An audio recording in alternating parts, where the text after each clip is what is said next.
Number 2. Cricket now. Centuries from England's captain Joe Root and Alistair Cook kept the West Indies bowlers at bay on the first day of their day-night test at Edgbaston. Solid block for Alistair Cook. He's off the mark straight away.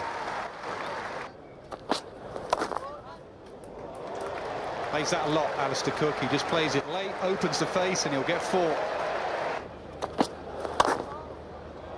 Stay away from there. A shed full of runs off his pads as Alistair Cook, and he's going to get 4 more.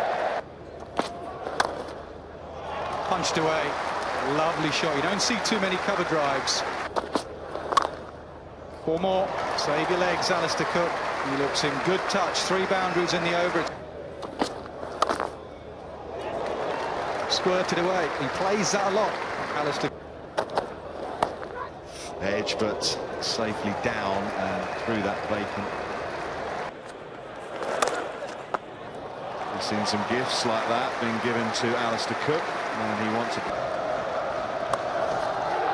cut shot, and they scamper through. 100 for Cook, his 31st in Test match cricket.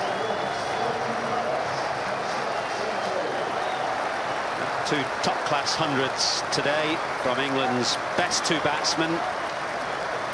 They've fed off some ordinary bowling, and having gone through some difficult bowling from South Africa against Philander and Morkel,